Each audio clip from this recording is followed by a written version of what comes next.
하나님 말씀은 누가복음 6장 1절에서 4절 말씀입니다. 누가복음 6장 1절에서 4절 말씀입니다. 제가 말씀을 읽도록 하겠습니다. 첫 번째 안식일 후 두 번째 안식일에 주께서 곡식밭을 지나가시는데 제자들이 이삭을 따서 손으로 비벼 먹더라. 바리새인 몇 사람이 그들에게 말하기를 어찌하여 너희는 안식일에 해서는 아니 될 일을 하느냐고 하니 예수께서 그들에게 대답하여 말씀하시기를 너희는 다윗과 그의 일행이 시장에서 하였던 일을 읽어보지 못하였느냐. 그가 하나님의 집에 들어가서 오직 제사장들 외에 먹어서는 아니 되는 차려놓은 빵을 집어서 먹고 일행에게도 주지 아니하였느냐고 하시고 있습니다. 오늘 말씀의 제목은 읽어보지 못하였느냐. 오늘 본문은 마태복음 12장과 마가복음 2장에도 기록된 내용입니다.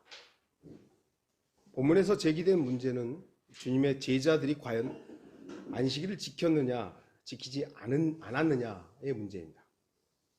주님께서는 제자들을 비난하는, 그리고 더 나아가서 예수 그리스도를 비난하는 종교 지도자들을 향해서 읽어보지 못하였느냐라고 질문하시면서 성경을 증거로 삼으셨습니다. 예수님께서는 안식일에 대한 문제에 있어서 자신과 제자들이 정당하다는 것을 다윗과 제사장들의 예를 통해서 증명하셨습니다. 다윗의 예는 사무엘상 21장 1절에서 6절에 있고요. 제사장들의 예는 민수기 29장 32절에 나와 있습니다. 나중에 이렇게 찾아보십시오.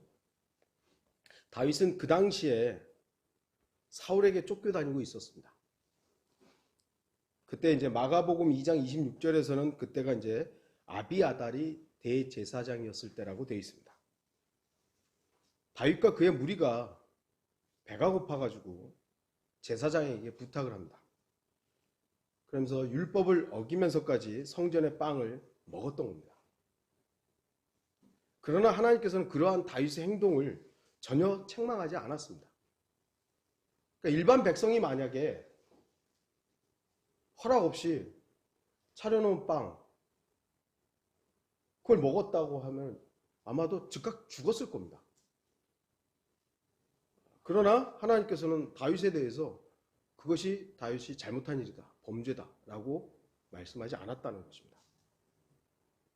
물론 이것은 다윗이 예수 그리스도의 예표라는 것을 보여주는 한 증거입니다. 이 사건에서 예수님과 다윗의 공통점은 둘 다 기름 부음 받은 상태로 왕이었음에도 불구하고 아직 왕의 보좌를 차지하지 못했다는 것입니다.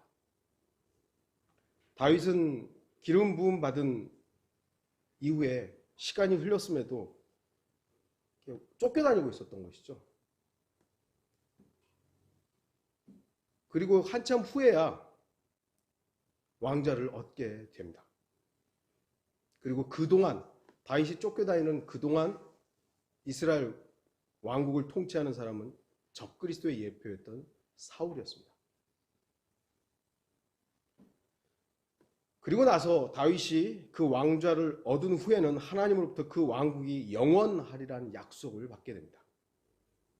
예수 그리스도께서도 이 땅의 왕국의 주인으로 나타나셨지만 2000년이 지난 후에야 이 땅을 다스리는 천국의 보좌를 받으실 것입니다.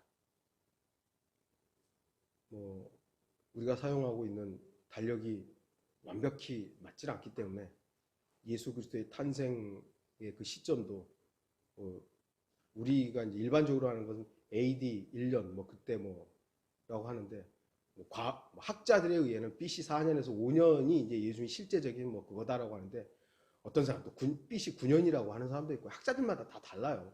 그러니까 대략적으로 예수 그리스도의 탄생으로부터 지금 2020년 이제 2021년 정도 됐죠.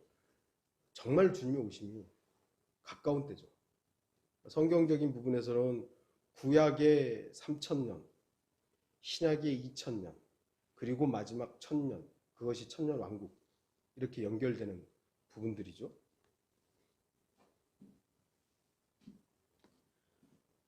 예수님께서 이제 2000년이 좀 지나면 왕국을 받으실 것입니다. 예수 그리스도의 초림 때 왕국을 다스리던 사람 역시 적그리스도의 예표인 헤롯이었고요. 재림하시기 직전에도 세상 왕국을 다스리는 자는 적그리스도일 것입니다. 오늘부터 우리가 성경 단어 공부하면서 적그리스도를 좀 다루고 있죠. 적그리스도가 예수 그리스도를 흉내내서 이 세상 왕국을 통치할 것입니다. 그 적그리스도의 왕국이 끝나면 예수 그리스도께서 오셔서 자신의 왕국을 받으시면서 그 보좌는 영원할 것입니다. 오늘 지금 안식일에 대한 내용이 나오죠.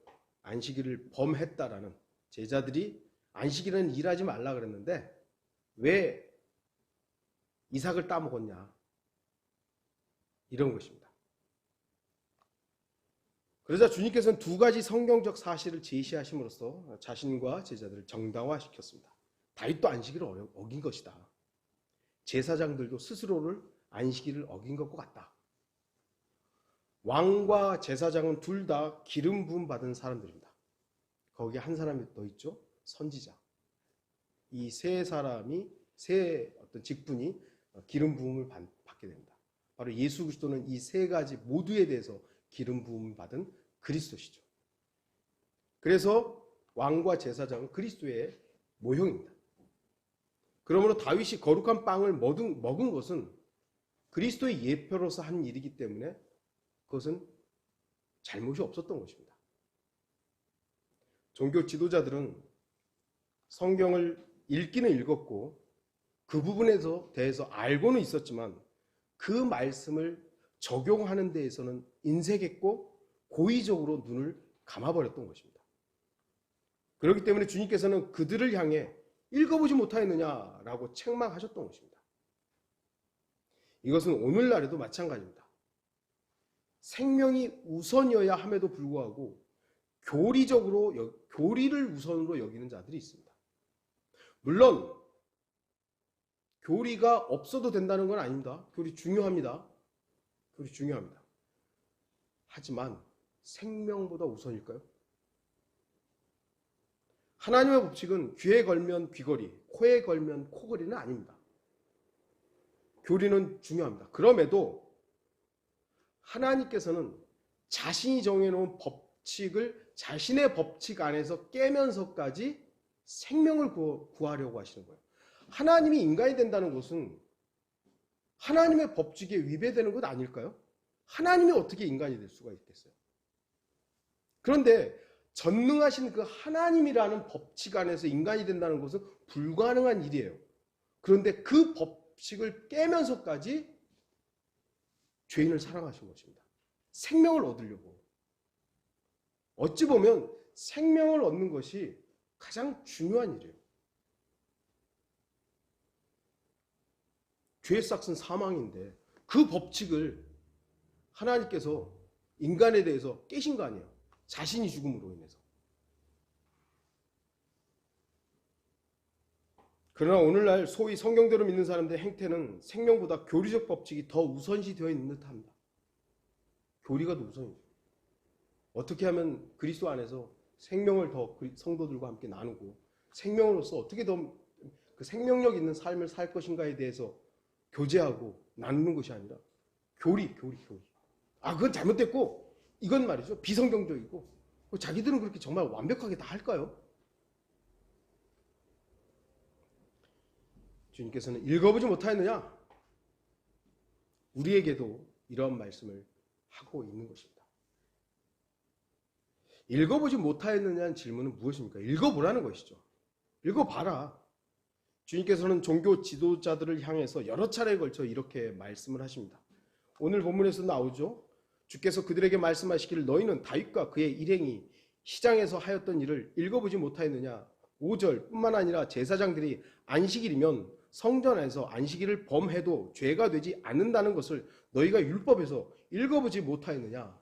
마태복음 19장 5절 말씀하시기를 이런 까닭에 남자가 아버지와 어머니를 떠나서 그의 아내와 합하여 그 둘이 한 몸이 될지니라 하신 것을 읽어보지 못하였느냐.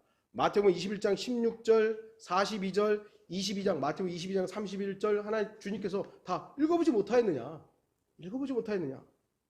그리고 마가복음에서도 3번, 누가복음은 오늘 본문에서 이렇게 읽어보지 못하였느냐 기록하고 있습니다. 하나님께서 어느 민족에게도요 기록된 형태의 온전한 말씀을 주신 적이 없습니다. 우리나라에서 국보가 되어 있고 세계 유네스코에 이렇게 등재가 되어 있는 종교적인 어떤 그 경전이 하나 있죠. 8만 대장경. 국보로서 뭐 또 뭐랄까 문화재로서의 가치가 있는지는 모르겠습니다만 사실은 종교적인 가치는 없거든요. 그건 쓰레기거든요. 물론 문화재로서 쓰레기라는 얘기를 하는 건 아닙니다. 한국 사람으로서 뭐 지켜야 될 부분이 있겠죠. 하지만 불교 신자들 보면 그걸 이고 탑돌이를 하더라고요. 이게 이고. 불교인들에게는요 사실 경전이 그렇게 중요하지 않아요. 왜냐하면 소위 말하는 좀 영빨이 좀 있는 중들이 말하는 설법을 하잖아요. 그것이 곧 그들에게는 또 하나의 경전이 될 수 있기 때문에 계속 그들에게는 새로운 경전이 나와요. 나올 수 있어요. 하지만 성경은요 새롭게 나올 수가 없어요. 이미 주어진 것, 하나님께서 자신의 영감을 통해서 기록하시고 섭리로 보존하신 이 말씀은요 여러 개가 될 수가 없어요. 이 한 권으로 끝난 것이에요. 이 성경을 하나님께서는 온전하게 유대인들에게 허락하셨습니다. 그 어떤 민족도 자신의 신으로부터 자신들이 섬기는 그 하나님, 신으로부터 책을 받지를 않았어요. 하나님만이 유대인들에게 그렇게 허락하신 것이죠. 오직 이스라엘 백성들에게만 율법을 주셨고 그리고 그 후에 신약의 성도들에게도 기록된 말씀인 성경을 주심으로 하나님 자신의 말씀을 온전하게 주신 것입니다. 그래서 하나님을 알기 원하고 하나님을 섬기려면 반드시 성경을 통해서 알고 섬겨야 한다. 성경 이외의 것으로 하나님을 섬기려고 한다면 그 사람은 잘못된 것이에요. 물론 기독교 역사상 모든 시대의 모든 그리스도인들한테 성경이 있었던 건 아닙니다. 가톨릭에 의해서 성경이 빼앗기고 불살라지고 이런 때도 있었죠. 그런 때는 그 지도자들이 암기했던 내용들을 또는 몰래 필사했던 내용들, 그 쪽복음이라고 하죠. 그런 거를 통해서 이렇게 복음이 전달되고 성경이 가르쳐졌던 시기들도 꽤 오랫동안 있었죠. 네. 그러나 성경 없이 하나님을 섬기고 했던 그 무리들을 보면요, 결국은 이상한 형태의 기독교가 되는 거예요.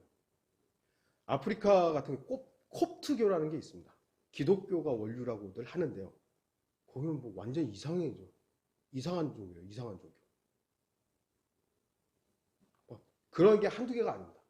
성경을 배제한 채 자신들이 봐야 하고 잣대로 삼아야 하는 성경이 없는 상태에서 하나님을 섬긴다 그러면 결국 그 지도자의 방향으로만 흘러가게 돼 있는 것이죠.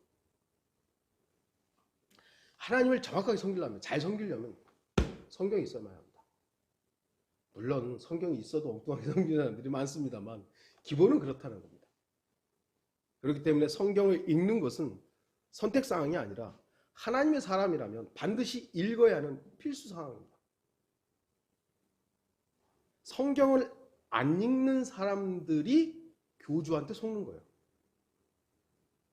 성경을 읽고 성경을 알고 공부하는 사람이 교주한테 안 속아요. 근데 저는 왜 속았을까요? 이따가 말씀드리겠습니다만 보고 싶은 것만 보는 거죠. 듣고 싶은 것만 듣고 알고 싶은 것만 알기 때문입니다. 좀 이따 다시 다루겠습니다. 주님과 제자들이 행한 일들이 정말 안식일을 위반한 일인지 기록된 말씀을 찾아 읽어보라는 것이죠. 모르면 읽어보면 됩니다. 궁금하면 읽어보면 됩니다. 정의심스러우면 읽어보면 되는 거죠. 여러분들이 궁금하면요, 제일 먼저 하시는 일은 성경에 있는 거지 목사한테 질문하는 건 아니거든요. 읽어도 모르니까 질문하는 것이죠. 근데 오늘날은 이게 거꾸로 돼 있어요. 성경이 읽기보다 먼저 목사한테 질문하거나 아니면 뭐 성경 교사한테 문제 질문하는 것이죠. 아닙니다. 여러분들 궁금하면 성경은 먼저 읽으세요. 이렇게는 물어볼 수 있죠. 목사님, 이런 부분들이 궁금한데 어디 읽어볼까요?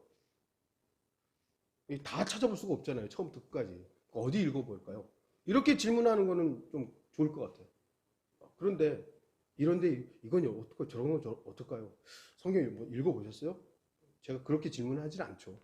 제가 뭐 최선을 다해서 답변을 드립니다만 여러분이 다시 한번 뭐랄까요? 우선적인 거는 먼저 여러분이 읽어봐야 되는 거예요.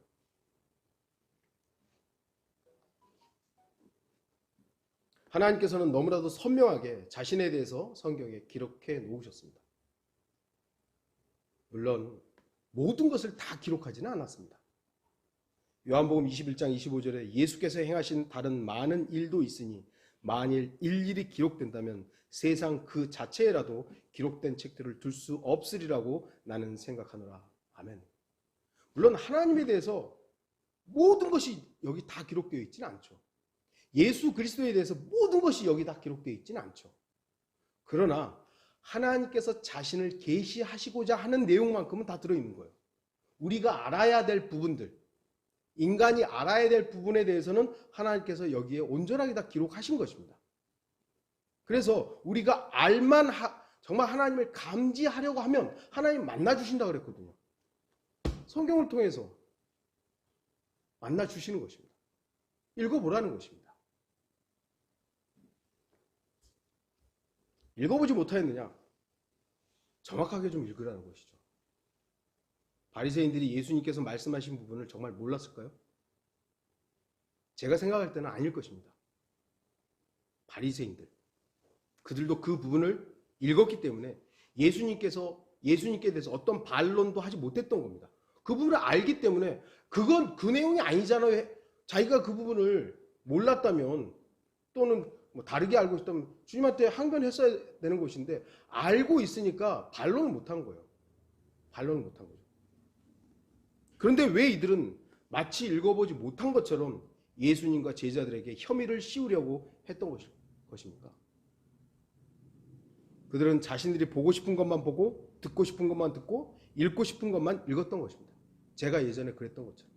여전히 지금도 그런 위험은 있죠. 그렇기 때문에 조심해서 정말 하나님의 살아있는 말씀으로서 대해야 되는 것이고 그냥 하나의 책으로만 대하면 이 말씀은 또 우리가 보고 싶은 것만 보는 그런 위험에 빠지게 되는 것입니다. 자신들에게 유리하고 좋은 것들만 붙들고 있었다는 것이죠. 하지만 자신들에게 불리한 부분들에 대해서는 고의로 잊고 마치 그러한 내용이 성경에 전혀 없는 것처럼 말하고 행동합니다. 오늘날도 이러한 모습들은 얼마나 많은지 모릅니다.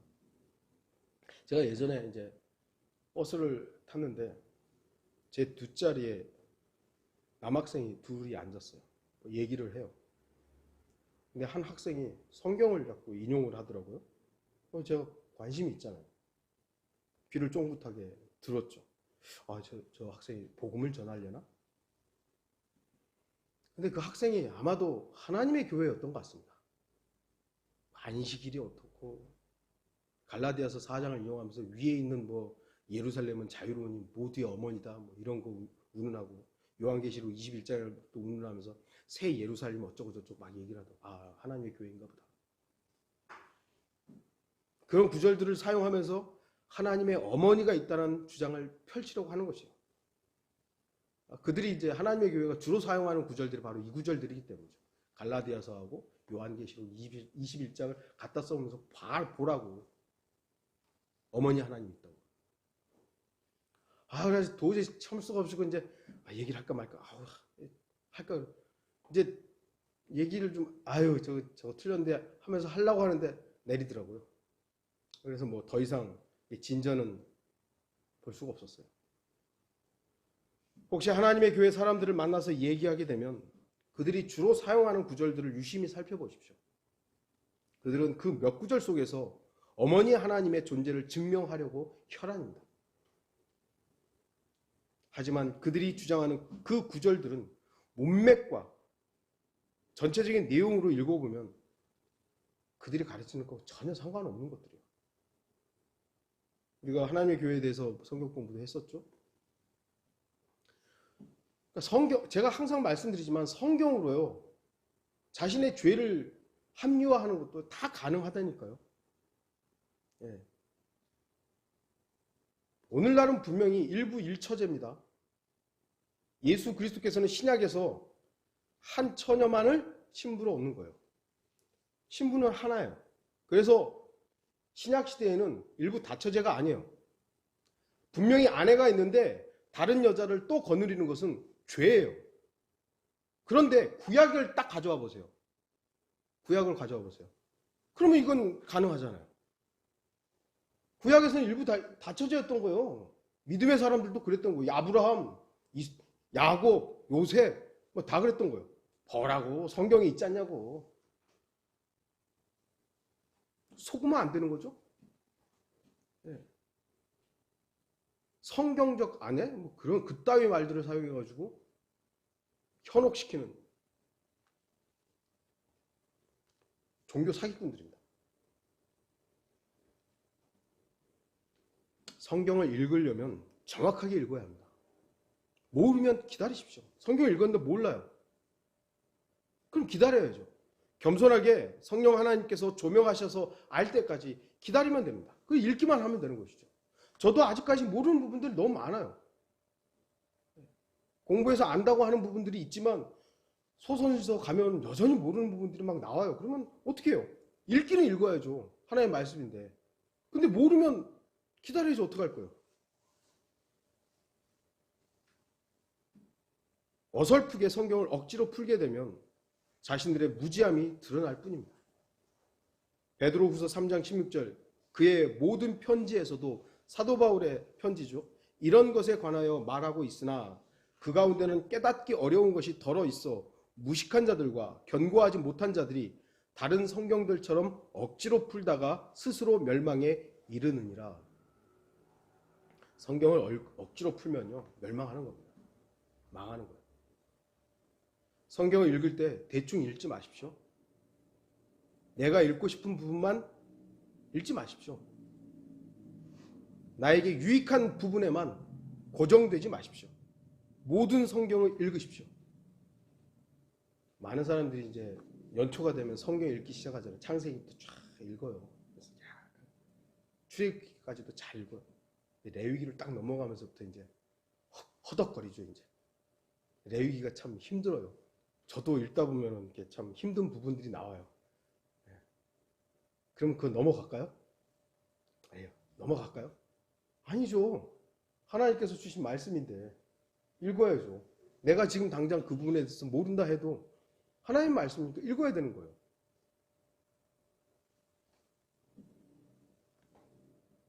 비록 나에게 아프고 상처가 되는 말씀이 그곳에 기록되어 있다 할지라도 읽으십시오. 하나님의 말씀을 읽었는데 아프다. 야, 참 귀한 사람입니다. 살아있다는 겁니다. 자신의 죄를 지적하고 그 육신적인 부분에 대해서 지적을 하는데 안 아픈 게 이상한 거죠. 몸에 이상이 있으면요 어딘가에 반이 있어야 정상인 거예요. 좋은 거예요. 암이라는 게 무서운 게 왜 무섭죠? 증상이 안 나타나니까요. 증상이 바로 안 나타나고 가만히 있다가 어느 순간 이제 죽을 때쯤 되면 그때 나타나기 때문에 무서운 거 아니겠어요? 우리의 육신의 성향에 대해서 하나님의 말씀이 찌를 때 그것에 대해서 반응이 있다는 것은 아직 살아있는 것이에요. 감사하십시오. 그리고 이해되지 않고 모르는 부분이 있더라도 그대로 읽으십시오. 우리 모두 처음부터 성경을 다 아는 사람은 없습니다. 읽고 또 읽고 있는 그대로를 읽다 보면 하나님께서 때가 되면 알게 하십니다. 혹여 모른다. 몰라도 되는 거예요. 하나님께서 몰라도 된다.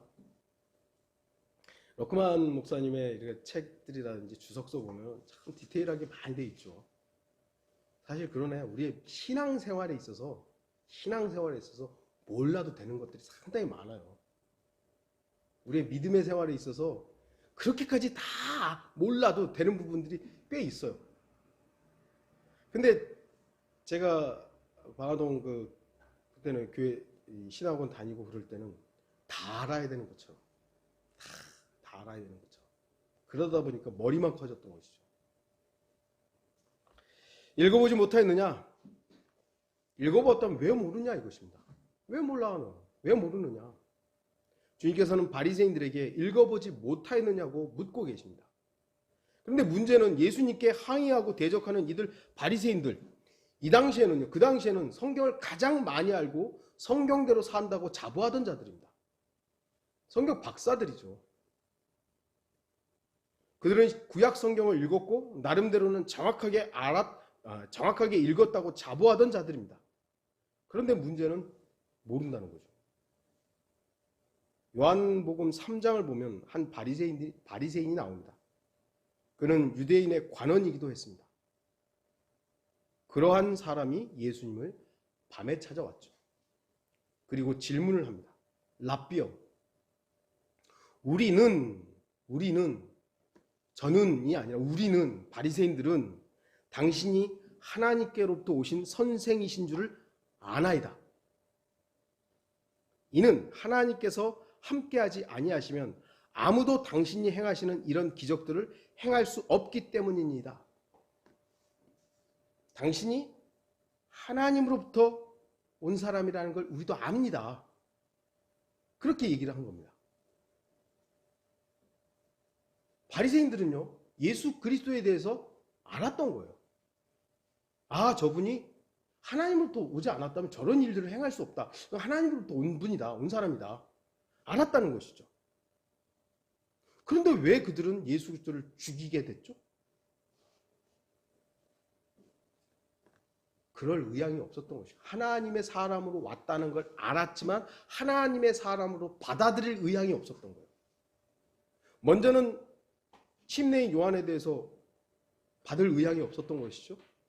마태복음 11장 14절, 만일 너희가 그것을 받을 의향만 있다면, 의지만 있었다면, 너네가 그걸 받아들일 뜻만 있었다면 오기로 약속된 엘리야가 바로 그 사람이니라. 근데 너네가 의향이 없었다. 그럴 의지가 없었고 그럴 뜻이 없었다. 예수 그리스도를 시기함으로 인해서 예수 그리스도를 메시아로서 받아들이지 않았던 것입니다. 사람들은 성경을 읽었고 성경을 알고 있었고 예수 그리스도에 대해서 알았지만 결국 받아들이지 않음으로 인해서 모르게 된 겁니다. 읽어서 알고 이해한다 해도 의향이 없다면, 의지로 거부하면 그것은 모르는 것 같은 것입니다. 저와 여러분이 성경을 읽지 않고 몰라서 죄를 짓나요? 여러분 죄 안 지으세요? 저는 죄 짓는데요. 자랑은 아니지만 어쨌든 우리의 육신이 그렇다는 겁니다. 근데 몰라서 그런가요? 이게 죄라는 걸 몰라서 미워하고 시기하고 질투하고 이게 죄라는 걸 몰라서 우리가 그걸 짓나요? 뻔히 다 알아요. 너무나 잘 알고 있지만 나의 육신이 거룩함을 거절하고 성결한 삶을 거부함으로 해서 내 뜻, 내 의지가 그걸 원하지 않는 거예요. 그 순간에. 그래서 가까워지는 것이죠. 그렇다면 그것은 우리가 성경을 읽은 것이라고 할 수 있겠습니까? 읽어도 모르는 것과 같은 것이죠. 왜냐하면 우리가 범죄하는 그 순간만큼은 성경을 읽지 않은 것과 같이 행동하기 때문입니다.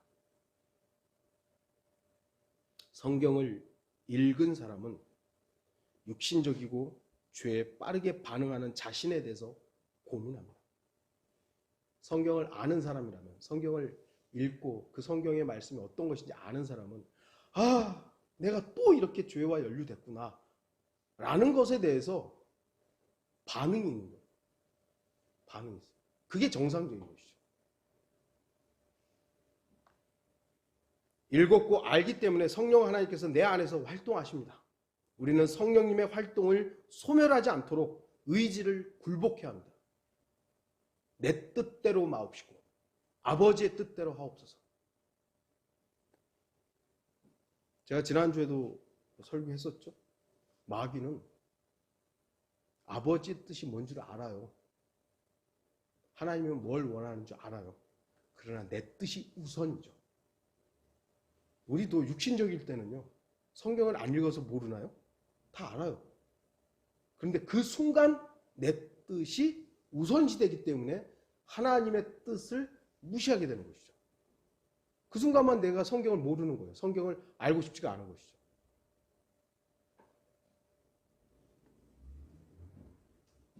우리 의지를, 내 뜻을 굴복하면 성경을 읽은 의미가 있게 됩니다. 하지만 성령님의 활동을 억제하고 의지를 내가 원하는 대로만 사용하게 되면 성경을 읽었다고 해도 모르는 것과 같은 것입니다. 읽어보지 못하였느냐? 읽은 그대로 믿으라는 것이죠.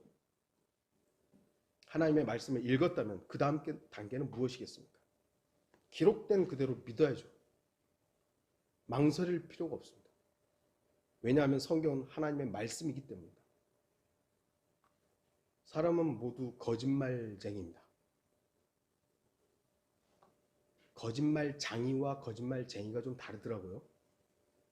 이렇게 그러니까 그걸 주로 하는 사람들을 이제 쟁이, 말썽쟁이, 거짓말쟁이, 뭐뭐쟁이 그러는데 그 일을 오랫동안 해가지고 장인이 되잖아요. 그러면 거짓말장이가 되는 거예요. 장이가 되는 거예요. 네. 그러니까 마귀는 거짓말장이에요. 거짓말이 압이잖아요. 우리는 거짓말쟁이에요. 인간은 모두 거짓말쟁이에요. 그러나 하나님은 참되십니다. 로마서 3장 4절 결코 그럴 수 없느니라. 실로 하나님은 참되시나 사람은 모두 거짓말쟁이라. 거짓말쟁이 아닌 사람 있나요? 성경이 모두 거짓말쟁이라는데. 그렇기 때문에 기록된 그대로 믿으면 전혀 손해볼 것이 없습니다. 문제는 믿지 않는 거죠. 마태복음 17장 20절 예수께서 그들에게 말씀하시기를 너희가 믿지 않기 때문이라. 믿지 않기 때문이라. 주목하십시오. 요한계시록 21장에는 둘째 사망에 참여하는 자들이 나옵니다. 그들 중에는 믿지 않는 자들이 포함되어 있습니다. 계시록 21장 8절 그러나 두려워하는 자들과 믿지 아니하는 자들과 가증스러운 자들과 살인자들과 음행하는 자들과 마술하는 자들과 우상 숭배하는 자들과 모든 거짓말하는 자들은 불과 유황이 타는 못에 참여하리니 이것이 둘째 사망이라.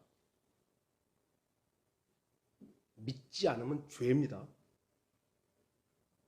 하나님의 말씀에 기록된 대로 믿지 않는 것은 죄입니다. 죄요. 창세기 1장 1절 태초에 하나님께서 하늘과 땅을 창조하셨느니라. 이걸 안 믿으면 죄예요.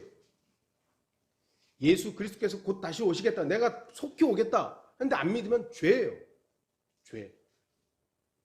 하나님의 말씀을 안 믿는 것을 대수롭지 않게 여기는 거예요.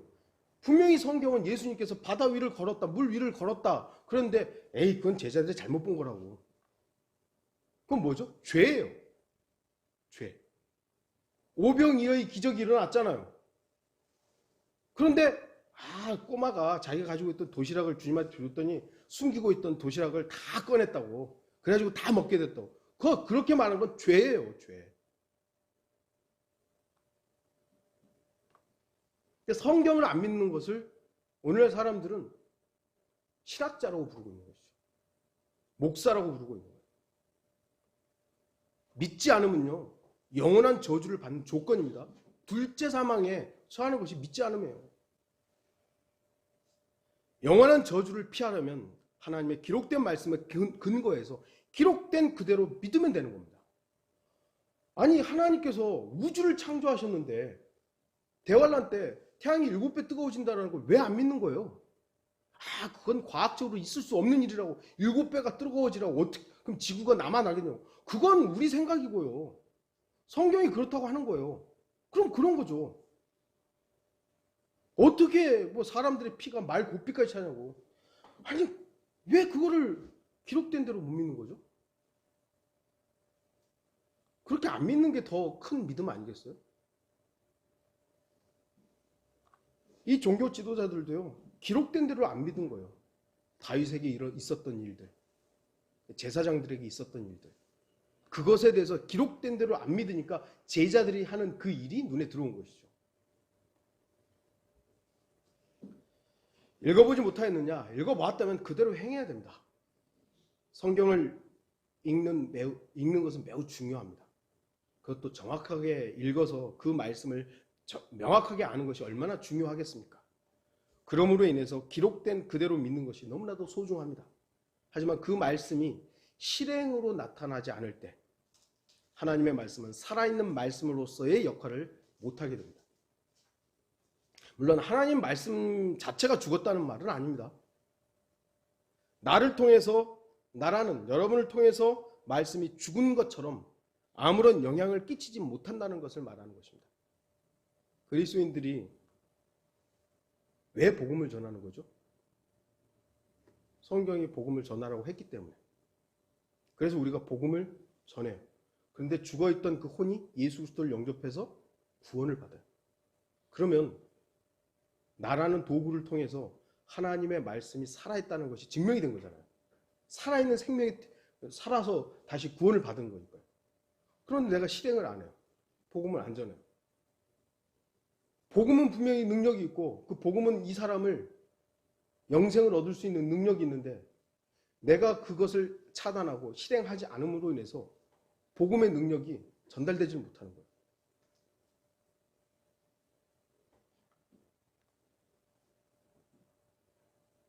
요즘 기독교회들이 얼마나 많이 지금 욕을 먹습니까?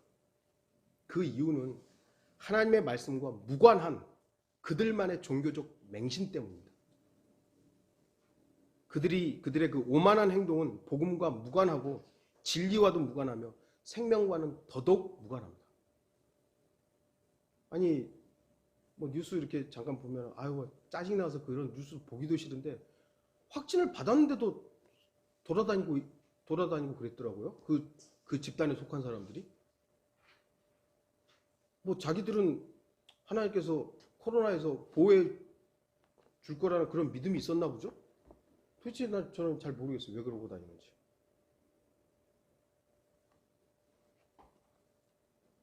그러한 그들의 비이성적인 모습은 쓸데없는 비난을 야기하고 있을 뿐입니다.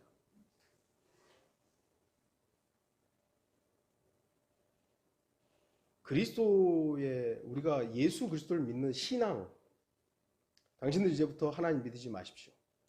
기독교는 이제 금지입니다. 정부에서 그런 법을 만들어가지고 만약에 한다면 우리는 그건 대항해야죠. 대항해야죠, 당연히. 니들이 말하는 자유민주주의라는 것이 종교의 자유를 허락하는 건데 우리가 이렇게 믿는데 왜 그걸 금지하냐고. 이것에 대해서는 나는 완강히 거절하겠다고. 근데 그런 부분이 아니라 우리가 지금 이렇게 모이는 것에 대해서도 5인 이상 사적인 모임을 하지 말라는 것이, 공적인 모임에 대해서도 20인 이하까지는 지금 우리는 20명이 안 되기 때문에 이렇게 모이는 것에 대해서 법적 제재는 물론 이제 다른 것들에 대해서 또 디테일하게 한다면 고소가 될 수도 있겠죠. 하지만 강제적인 부분까지는 아직 아니에요. 큰 교회들이 막 수십 명씩 수백 명씩 모이는 부분에 대해서 지금 법적 제재들이 들어가는 것이죠. 교회를 폐쇄한 데도 몇 군데 되더라고요.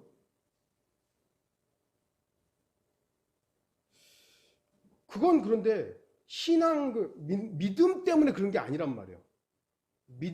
너네가 지금 예수를 믿은 그것 때문에 우리가 너네를 폐쇄하겠다. 이게 아니거든요. 그러니까 그런 쓸데없는 비난이라든지 제재를 받는 것에 대해서는 우리가 깊이 생각해 봐야 할 부분들이에요. 물론 타협해야 된다는 얘기를 하는 건 아닙니다. 우리 믿음의 선조들, 하나님의 말씀을 읽고 알고 믿고 끝나지 않았습니다. 바로 그 말씀을 자신들의 삶에서 나타내고 드러냄으로써 예수 그리스도를 증거했고 예수 그리스도를 따르는 삶을 삶으로 인해서 수많은 사람들에게 영향을 끼쳤고 변화를 이끌어냈습니다. 시대마다 좀 다릅니다만 미국의 대부흥의 운동이 있을 때, 대부흥 역사가 있을 때 그리스도인들의 그 모범적인 삶을 통해서 술집들이 문을 닫고 창녀들이 자신들의 그 죄에서 돌이키고 선한 이 영향력들이 굉장히 많았던 거거든요. 근데 지금 미국이야 뭐 그런 모습을 찾아보기가 힘듭니다만 그리스도인들의 그 삶으로 나타났던 부분들이 있었던 것입니다. 물론 그 일들이 인간의 능력으로 되었다고 할 수는 없습니다. 하지만 하나님께서는 하나님의 말씀을 자신의 생활에서 살아낸 그 사람들을 사용하셔서 하나님의 위대한 일들을 나타내셨고 인생의 변화를 일으켜 주셨으며 개인의 부흥뿐만 아니라 지역교회의 부흥을 이끄셨던 것입니다. 다시 한번 말씀드리죠. 세상 사람들은요, 우리가 어떤 성경을 쓰는지 관심 없어요. 우리가 삼위일체를 믿는지 사위일체를 믿는지 일위일체를 믿는지 관심 없어요. 어떤 삶을 사느냐, 직장에서 맨날 거짓말만 하고 있느냐, 맨날 농땡이만 부리고 있느냐, 교회 다닌다고 하는 사람이 저렇게 남 미워하고 욕만 하고 있느냐, 사장 욕만 하고 있고 뭐 누구 뭐 욕만 하고 그러느냐, 그런 거 보는 거예요. 저도 우리 과장하고 사장에 대해서 얘기할 때 좀 답답한 게 있죠. 그래도 대놓고 욕은 안 해요. 답답함에 대해서 그래도 사장님은 뭐 그런 부분에서 그런 뭐 좀 다름이 있겠지 하면서 넘겨요. 거기에 막 그 욕하고 막 이런 것에 동참해가지고 함께 막 비난하지를 않아요. 조심하는 것이죠. 왜죠? 그리스도인은 달라야 되거든요. 제가 여러분들한테 언젠가 말씀드렸잖아요. 저희 그 과장이 형님 너무 착해요. 막 왜 이렇게 그러니까 그 이상한 놈한테 당했죠. 아니야, 내가 착한 게 아니야. 내가 착한 게 아니야. 내가 섬기는 주님 때문에 나는 그런 삶을 사는 것뿐이라고. 너 얼마나 나쁜 놈인데 몰라서 그래. 그런데 내가 섬기는 그 하나님께서 나에게 원하는 부분이 그것이기 때문에 내가 거짓말 안 하려고 하는 거, 최선을 다하는 것이고 삶에 대해서 농땡게 딴짓 안 하는 것이고 내가 섬기는 그분 때문에 내가 그러는 것이지 내가 착하지 않다고. 여러분 이런 부분에 저와 같아야 되는 것이에요. 여러분이 착하다는 말 들으려고 살지 마십시오. 뭐 우리가 착합니까 정말? 여러분 착해요? 아니에요. 우리가 우리를 잘 알잖아요. 안 착해요. 그런데 왜 세상 사람들이 우리에 대해서 저 사람은 다르네? 이것을 들어야 하냐면 저와 여러분들이 섬기고 있는 예수 그리스도 때문인 거예요. 그분이 선하시고 그분이 위대하시기 때문에 그분 때문에 우리가 삶을 살 때 세상 사람들은 그걸 보는 거예요. 야, 다른 기독교인들은 맨날 사기치고 거짓말하고 이러는데 저 사람 다르네? 하나님의 말씀에 기록된데 우리 보고 성경이 죄 지으라고 했나요? 죄 짓지 말라고 그랬잖아요. 그건 육신적인 일이기 때문에. 그러면 그 말씀을 우리의 삶으로 실행하죠. 아니, 완벽함을 말하는 게 아니라요. 여러분 성경을 왜 읽는다고 생각하십니까? 하나님의 말씀이기 때문에 읽어야 되죠. 맞습니다. 하지만 저는 감히 성경을 읽는 이유를 성경에 기록된 대로 살기 위해서라고 말씀드리려고 합니다. 물론 우리는 성경에 기록된 대로 그대로 살 만한 능력이 없습니다. 그러면 포기하는 겁니까? 나는 뭐 성경대로 못 사는데 뭐 대충 살지 이런 겁니까? 아닙니다. 그렇기 때문에 우리가 성경대로 살 수 있는 능력이 나에게 없기 때문에 성령 하나님께 순종하고 굴복하는 자세가 필요하고 성령 충만을 위해서 매 순간 나의 육신을 절제하는 겁니다. 절제하는 거죠. 내 욕망은 이대로 이렇게 살고 싶은데 이거는 육신적인 일이다. 그럼 어떻게 해야 되는 거예요? 성령께 굴복해야죠. 하나님께 굴복해야죠. 하나님께서는 성경을 우리에게 영감으로 주신 이유가 분명히 있습니다. 디모데후서 3장 16절 17절 모든 성경은 하나님의 영감으로 주어진 것으로 교리와 책망과 바로잡음과 의로 훈육하기에 유익하니 이는 하나님의 사람이 온전하게 되며 성경을 주신 목적이 뭐냐면 이러이러한 것들을 통해서 하나님의 사람이 온전하게 되며 모든 선한 일에 철저히 구비되게 하려 함이니라.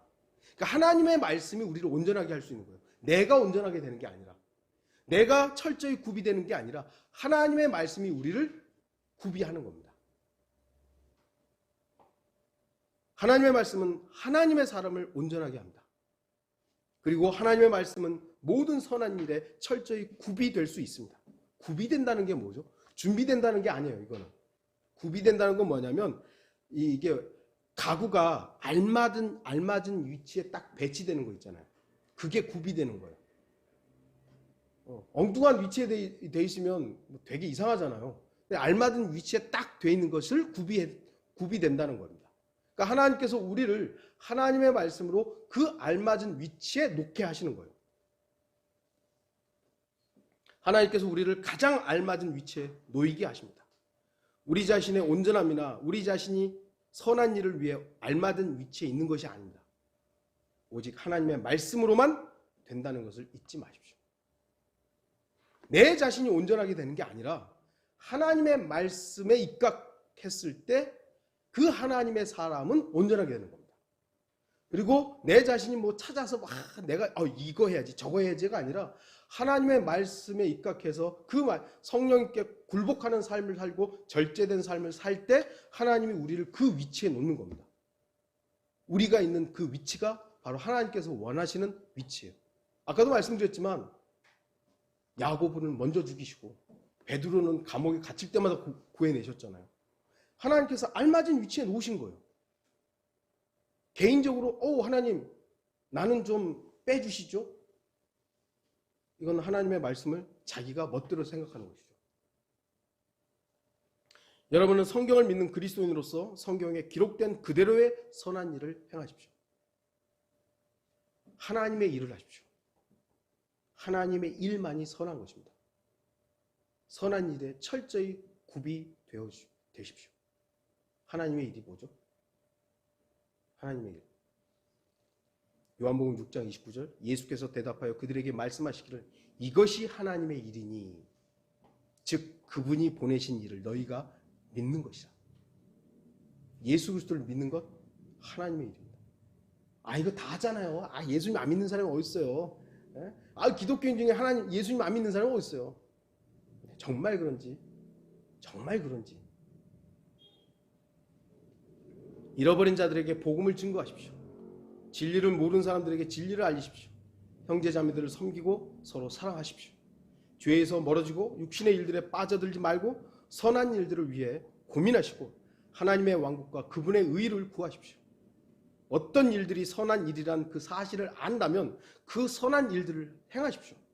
옆에서 누군가가 굶어 죽어가면서 밥 좀 달라 그러는데 저 사람 그리스도인이 아니니까 나하고 상관없어. 그렇게 하지 마십시오.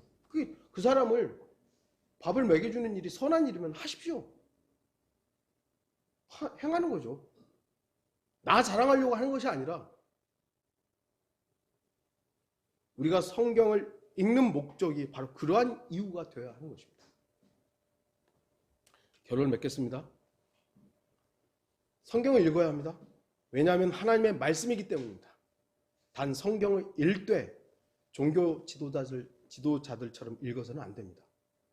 이 말씀이 나에게 살아있어야 되고 다른 누군가가 아니라 바로 나에게 가장 정확한 삶의 지표가 되어야 됩니다. 예수님 당시 종교 지도자들은 성경을 읽었습니다. 알았습니다. 하지만 그들에게는 성경은 살아있지 못했습니다. 자신들의 삶의 표대가 아니었습니다. 단지 그들에게 성경은 연구의 대상,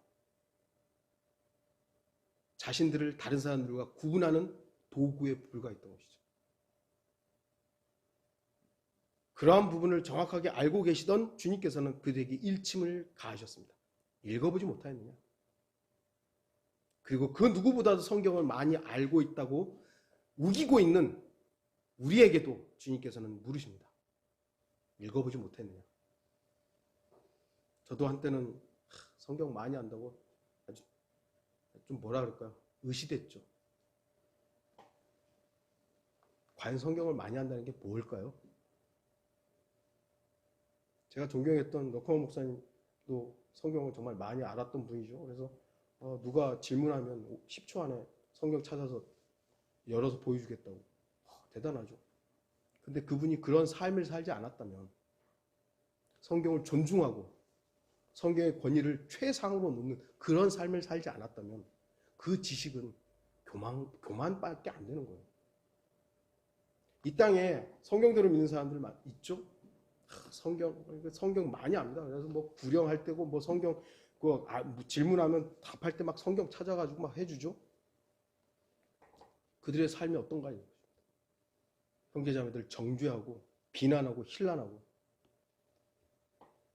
성경 예수님 말씀하시는 거예요. 읽어보지 못했느냐고. 하나님의 말씀을 읽으십시오. 그러나 하나님의 말씀을 정확하게 읽으십시오. 그리고 하나님의 말씀을 읽었다면 알아야 합니다. 더 나아가 하나님의 말씀을 읽었다면 그 기록된 그대로 믿으십시오. 그리고 믿었다면 기록된 그대로 살아야 합니다. 그 말씀이 여러분의 삶이 되도록 하십시오.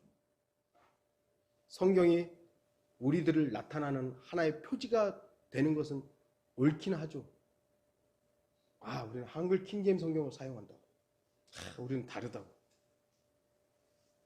하지만 단지 한글 킹제임스 성경이 우리들을 다른 기독교인들과 구분하는 하나의 상징으로만 사용돼서는 안 됩니다. 한글 킹제임스 성경 사용하는 게 뭐 어때서요? 뭐 킹제임스 성경이 옳은 거지 우리가 옳은 겁니까? 우리 교회가 옳은 거예요? 그걸 자랑하고 있는 거야. 우리는 킹제임스 성경 사용하고 또 우리는 킹제임스 성경 이거 올리. 주님이 물어보시는 거죠. 읽어보지 못했느냐? 바로 이 성경이 우리들에게 살아있는 말씀으로서 역사하고 나를 주관하는 바로 그 말씀이 되어야만 성경이 성경으로서의 역할을 하는 것입니다.